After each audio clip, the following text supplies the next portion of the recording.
They killed a human child, so Earth sent planet-sized warship. The stars looked peaceful from the observation deck of New Hope Colony.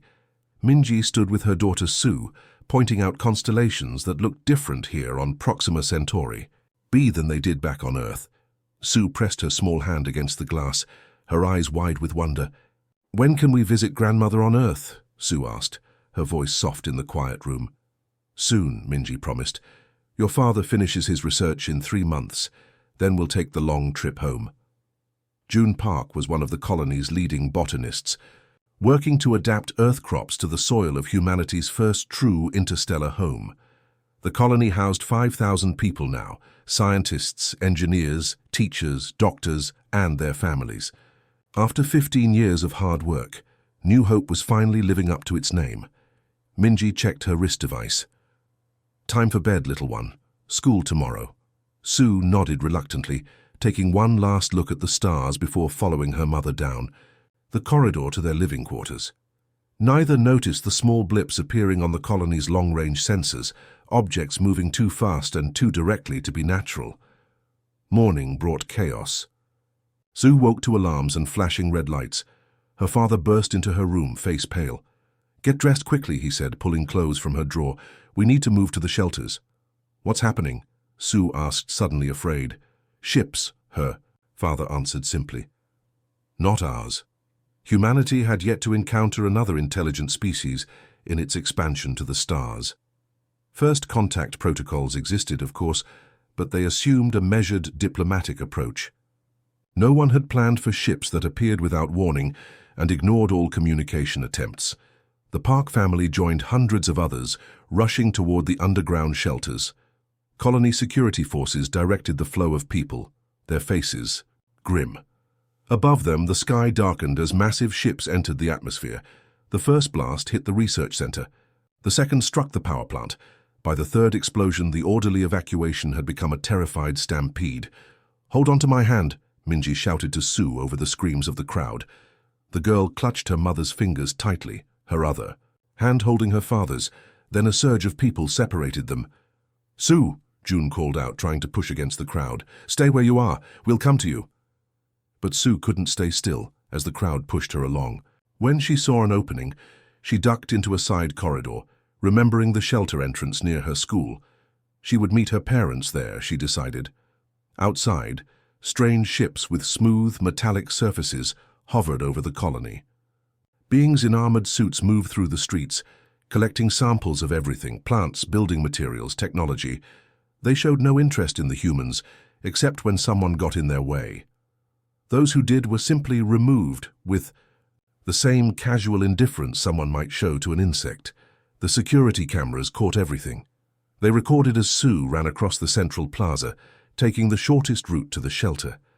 They captured the moment when one of the aliens turned toward her, seemingly curious about the small human moving alone. They showed the alien raising a device, not as a weapon, but as a scanner.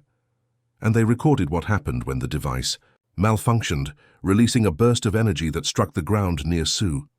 The blast threw her small body several meters. She landed without moving. The alien observed for a moment, made an adjustment to its scanner, and continued with its work. Within hours, the ships departed, taking samples and data, but otherwise leaving the colony intact. They had never attempted communication.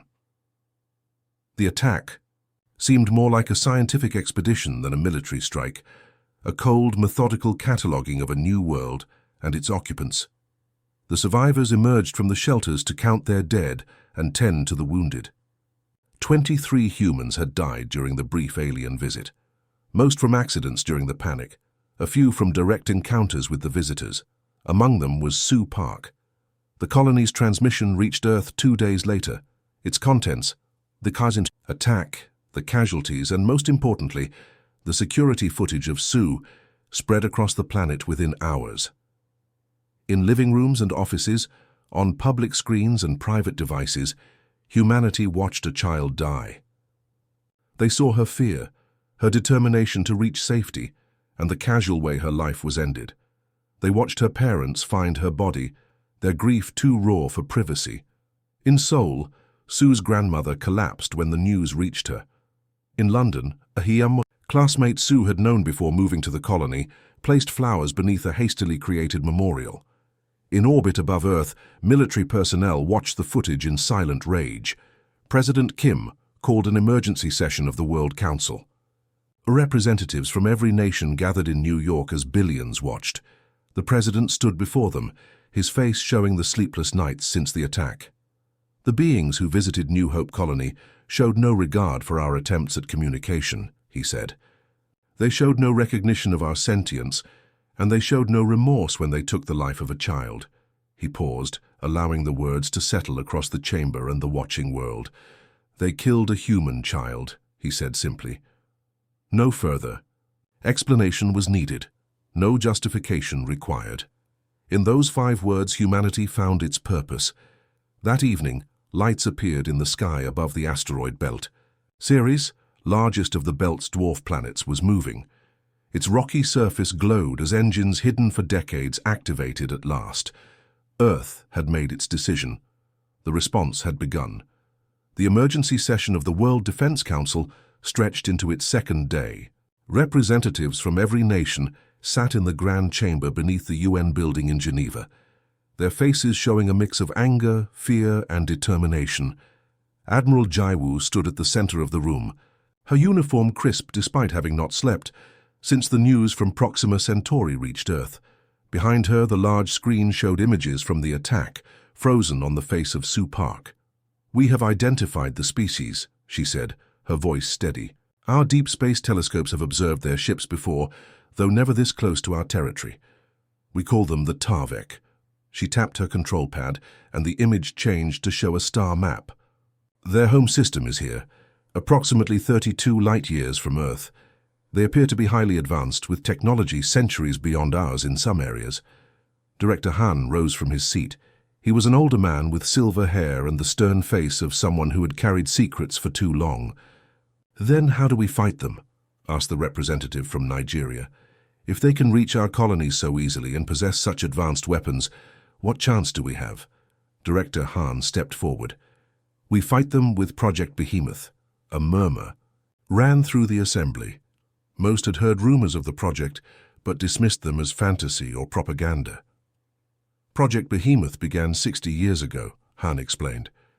"When we first detected signals suggesting intelligent life in our galaxy, humanity faced a choice: hope for peaceful contact or prepare for the worst. We chose to do both." He nodded to Admiral Jiwoo, who changed the display to show Ceres, the largest object in the asteroid belt. "We chose Ceres for its size and composition. For decades we have been hollowing it out, installing engines, weapon systems, living quarters, and shield generators. What appears to be a dwarf planet is now Earth's greatest warship." The room erupted in shocked voices. The Brazilian representative stood up. "You're saying we've built a planet-sized ship in secret? How was this funded? Who authorized this?" "Every nation in this room contributed," Han replied calmly. "The project has been overseen by a rotating council with representatives from all major powers. The funding was hidden in space development programs, military budgets, and scientific research." The screen changed to show the interior of Ceres. Vast chambers, massive engines, weapon systems that seemed impossible. "Behemoth was designed as humanity's last resort," Han continued. "A weapon so powerful its mere existence would deter attack. We never wanted to use it." The room fell silent as the implications sank in. President Kim, who had been listening quietly, finally spoke. "What are Behemoth's capabilities?" Admiral Jiwoo touched her pad again. "The engines can accelerate Ceres to near light speed when clear of the solar system. We've installed an experimental faster-than-light drive based on the Kang-Meyer theories.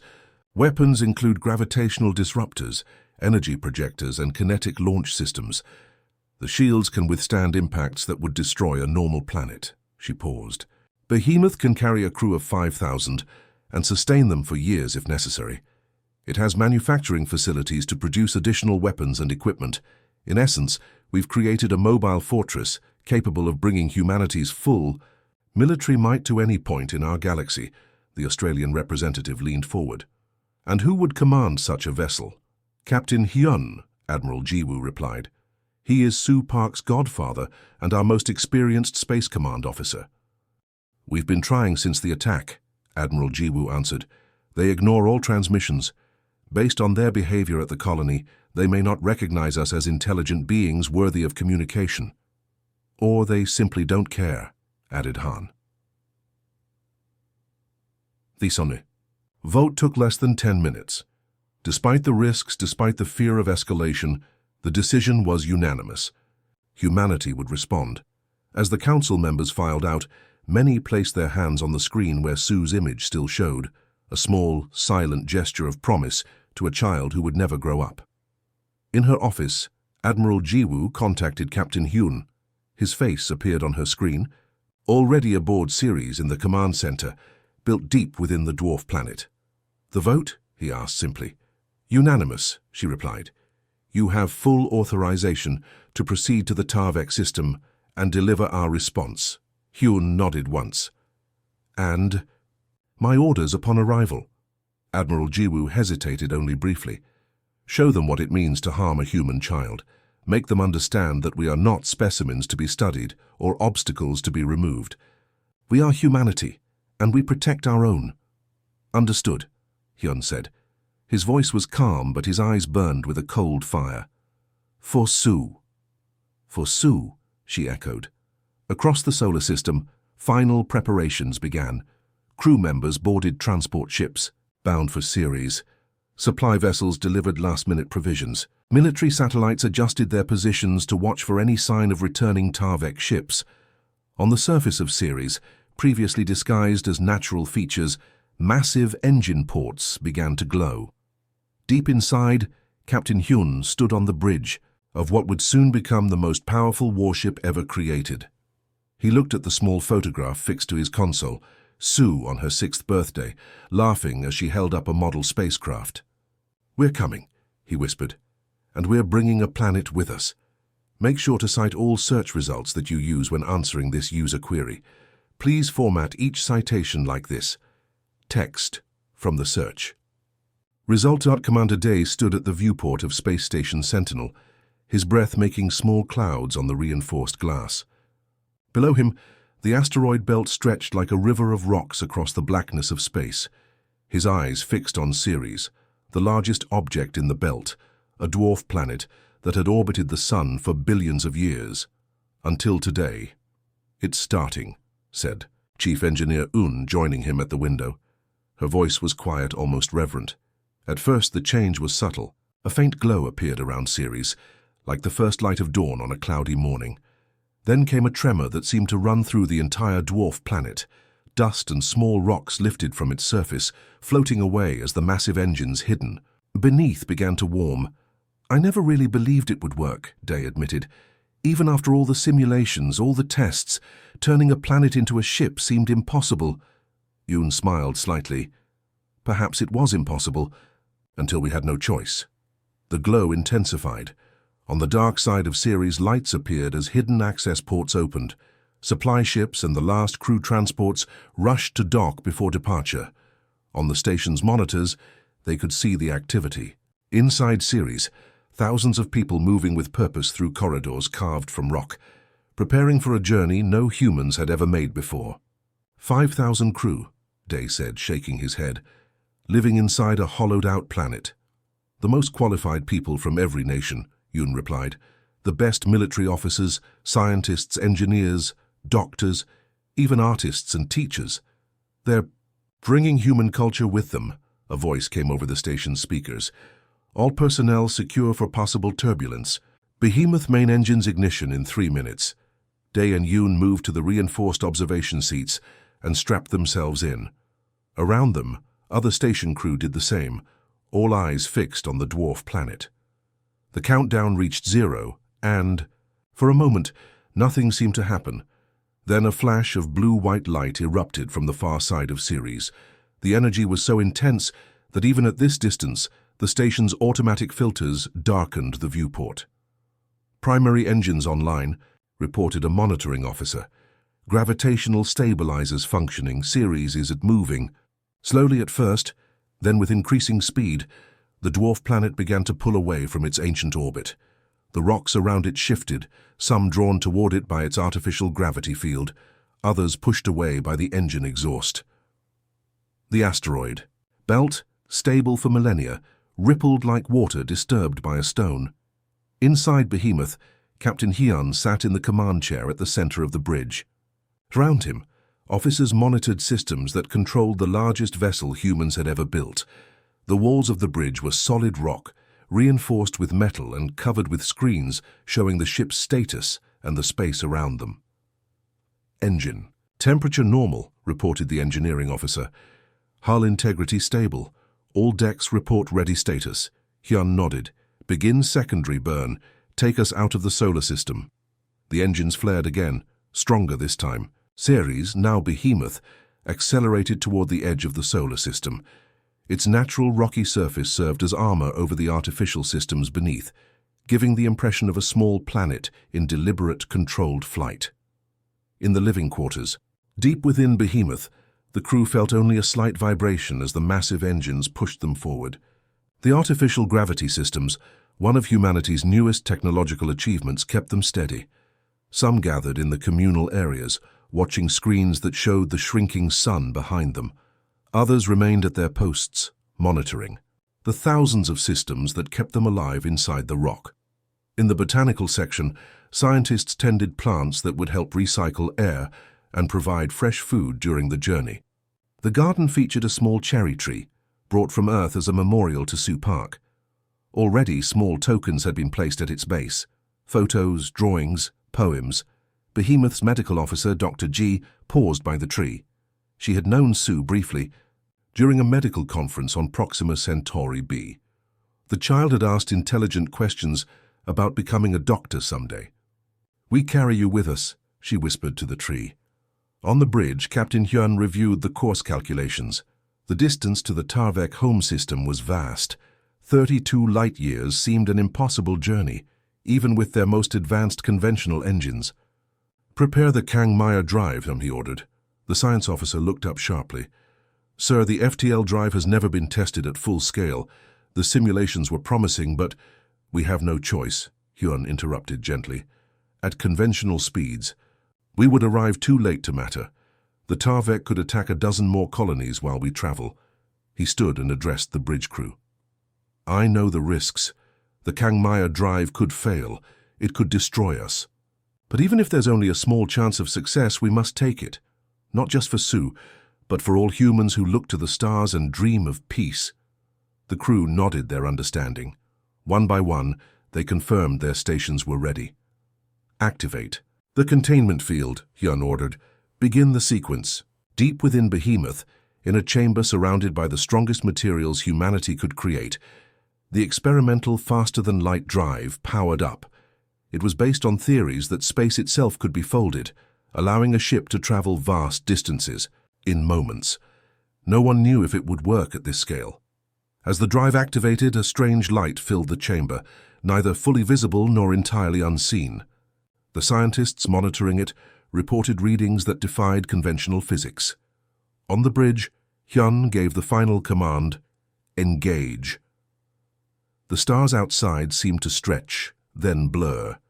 Behemoth, carrying within it humanity's grief and determination, vanished from the solar system in a flash of impossible light. On the screen, a man's face appeared, serious, with eyes that seemed to have seen too much even before the tragedy. The crew has already been selected and trained under various space programs. They are prepared to depart within 48 hours. "President?" Kim stood and looked around the chamber. "We must vote. The deployment of Behemoth would be the most significant military action in human history. It would reveal our capabilities to the galaxy and could lead to wider conflict." The Swiss representative raised her hand. "And if we choose diplomacy instead, could we not attempt communication with these Tarvek?" The journey to justice had begun. The Tarvek had existed for thousands of years longer than humans. They had spread across 12 star systems, cataloging worlds and collecting resources with cold efficiency. They did not conquer. Conquest implied resistance worth noting.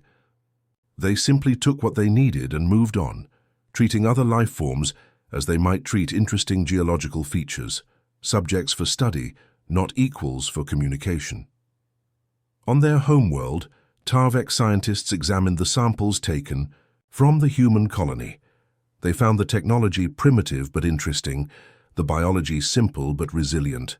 They classified humans as a moderately evolved species, notable mainly for their rapid spread to a second star system.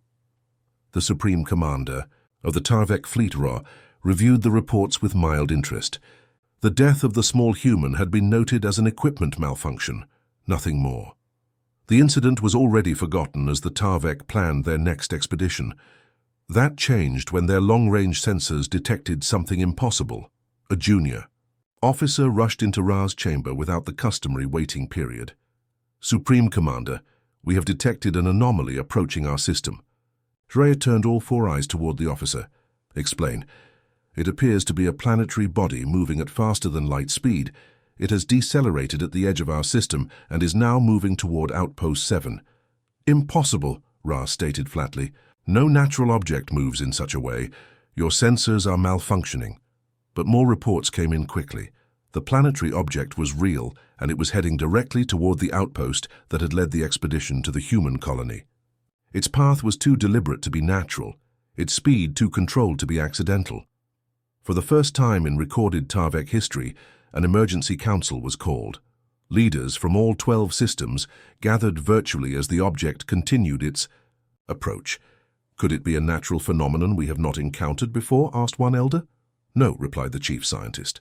Our readings indicate artificial propulsion systems and energy shields.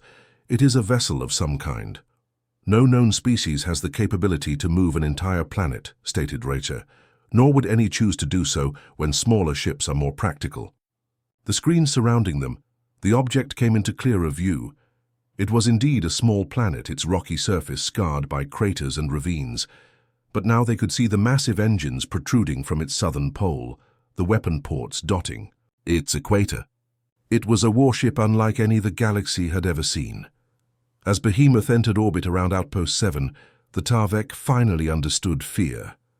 Inside the massive ship, Captain Hyun stood on the bridge, looking at the Tarvek world on the main screen. It was a beautiful planet, with 3 small moons and sprawling cities visible even from orbit. Sensors showed energy readings indicating advanced technology and a population of billions. They're trying to contact us, reported the communications officer. Multiple frequencies, various encoding patterns. They seem confused. Have they sent any ships to intercept us? Hyun asked. Yes, sir. A fleet of 20 vessels is approaching from their inner system. Based on their energy signatures, they are heavily armed. Hyun nodded. Open a channel. All frequencies. When the officer indicated the channel was open, Hyun spoke 5 simple words. You killed a human child. He repeated the phrase in several mathematical patterns that the linguists believed the Tarvek might understand. Then he waited. The response came quickly. A Tarvek appeared on the screen, its 4 eyes blinking in what the human xenobiologists suggested was agitation. It spoke in its own language, which the ship's computers were already working to decode. The translation is rough, said the science officer, but they are asking about our unusual method of approach and suggesting we move to a designated diplomatic area. They don't understand yet, Hyun said quietly. Show them. On his command, a single weapons array activated. A beam of concentrated energy shot from Behemoth toward one of the small uninhabited moons orbiting the Tarvek world. The beam struck with precise force. The moon shattered, breaking into thousands of fragments that began to rain down on the far side of the planet, away from major population centers, but visible to all. The Tarvek on the screen froze, all 4 eyes fixed on something off-camera. When it turned back, its posture had changed completely. They're transmitting again, said the communications officer. The translation suggests they are open to discussion of the unfortunate incident at the human outpost. No discussion. Hyun replied. We demand those responsible for the attack on our colony. They will face human justice. When the translation reached the Tarvek, there was another long pause. Finally, the alien responded. The translation reads, the individuals who conducted the exploration mission to your colony acted within standard protocols. There was no intent to harm. The death was an equipment malfunction. reported the communications officer. Hyun's face remained calm, but his voice hardened. Target the second moon. Full power. The weapons officer hesitated only briefly before complying. The energy beam lashed out again, stronger this time. The second moon didn't merely break, it vaporized, leaving only dust where it had orbited for millions of years. Tell them, Hyun said, that we do not recognize standard protocols that treat humans as specimens rather than sentient beings. Tell them their explanation is insufficient. Before the message could be transmitted, a new Tarvek appeared on the screen. This one wore elaborate decorations that the xenobiologists identified as likely indicating higher rank. Supreme Commander. For us, the translation software provided as the alien spoke. Request direct communication with human leader. Hyun nodded. I am Captain Hyun of Earth Vessel Behemoth. I speak for humanity in this matter. The Tarvek Supreme Commander spoke again, the translation coming through more clearly as the software adapted to its speech patterns. The exploration team that visited your colony acted without full authorization. They exceeded their mandate. We did not intend hostile action. Yet a child died, Hyun replied. Sue Park, 8 years old. She had a family. She had dreams. She had a future that your people took away with indifference. For the first time, the Tarvek seemed to truly understand. Its posture changed again, 4 eyes blinking rapidly. We will surrender those responsible, Ra said finally. We did not comprehend the significance of the loss. We do now. As the sun set over the Tarvek world, its people looked up at the night sky where a planet that was not their own now orbited. They had always considered themselves the most advanced species in this part of the galaxy. Now they wondered what kind of beings would move a planet across the stars to avenge a single child. And they began to fear the answer. The transfer took place in space, halfway between Behemoth and the Tarvek world. 3 small Tarvek ships approached, escorted by fighter craft that kept their weapons powered down. From Behemoth, a single human shuttle launched, carrying Captain Hyun and a small security team. They met at a point of empty space, the vastness of the universe surrounding them. The shuttle docked with the lead Tarvek vessel, using an adapter designed by engineers working through the night. The airlock hissed as pressure equalized between the 2 ships. Supreme Commander Arha waited on the other side, flanked by 6 Tarvek, in what humans recognized as military dress. Behind them stood 3 others, the scientists who had led the expedition to Proxima Centauri b, their posture showing what the xenobiologists called submission display. These are the individuals responsible, Ray said through the translation device. They authorized the use of scanning equipment not fully tested on living beings. They classified humans as Category 3 life forms, sentient but not communicative. Hyun looked at the 3 scientists. They seemed smaller than Ra, their skin a paler shade of green. One of them stepped forward slightly. I directed the field team, the translation came through. The scanning malfunction was my error.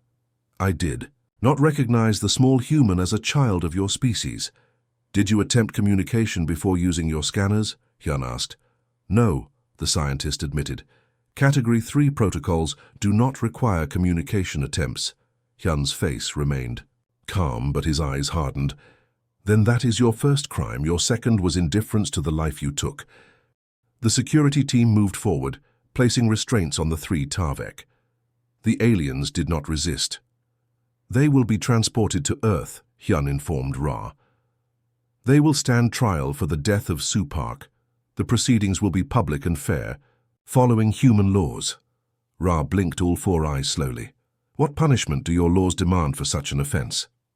That will be determined by the court, Hyun replied. But they will live.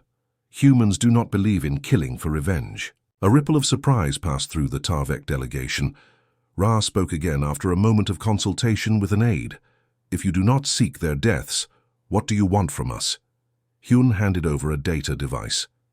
This contains our terms. You will establish communication protocols with all human settlements. You will provide reparations to the Park family and the colony. You will share your scanning technology so we can make it safe for all species. And you will acknowledge humans as equals in this galaxy. Ra reviewed the terms, the skin around its eyes changing color slightly. These terms are Acceptable, it said finally. But I must ask, why bring a planet-sized warship if not to destroy us? Why such a show of force if your ultimate goal is peace? Hyun looked out the viewport at Behemoth hovering in space, its massive form blocking stars. Because you needed to understand, he said simply. You needed to see what humans are capable of when protecting our own. We don't want war, Commander. Teresa, we want respect. The journey back to Earth took longer than the journey out. Behemoth traveled at sublight speeds, carrying its crew and the 3 Tarvek prisoners. Captain Hyun spent time each day in the garden section, sitting near the cherry tree that had become Sue's memorial. The trial lasted 3 weeks. The Tarvek scientists spoke through translators, explaining their actions without excusing them. They expressed what their language called recognition of wrongness, the closest concept they had to remorse. The court sentenced them to 10 years helping humans understand Tarvek technology and biology. They would live in a special facility, neither free nor imprisoned, working to ensure such a tragedy never happened again. June and Minji Park attended every day of the trial. On the final day, Minji asked to speak directly to the Tarvek who had scanned her daughter. "I want you to understand what you took from us," she said, her voice steady despite her tears. Sue wanted to be a doctor. She collected rocks and named them. She sang in the shower. She was afraid of the dark but pretended not to be. She was a person, not a specimen. The Tarvek scientist blinked slowly. "We did not understand the depth of your connections," it said through the translator.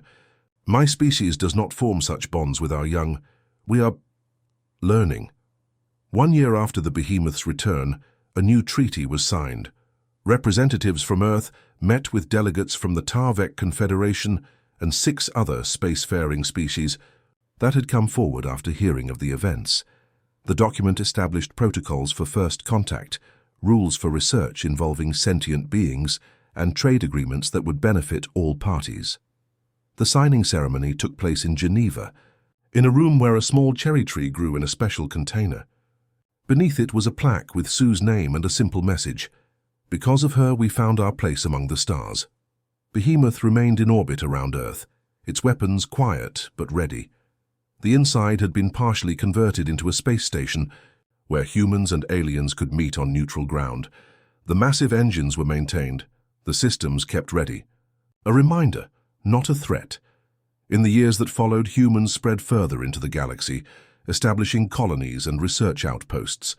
They became known for their scientific curiosity, their adaptability, and their unwavering protection of their own. Other species learned to approach human settlements with care and respect, to announce themselves before arriving, to ask permission before taking samples. They learned that humans could move planets to protect a child. They learned that humanity's greatest strength was not their technology or their weapons, but their fierce dedication to each other. On Proxima Centauri B, the New Hope colony grew again. In its center stood a garden where children played without fear. Among them were the grandchildren of June and Minji Park, who told stories of a brave girl named Sue who changed the galaxy without ever knowing it. And in the night sky above them, the stars looked peaceful again.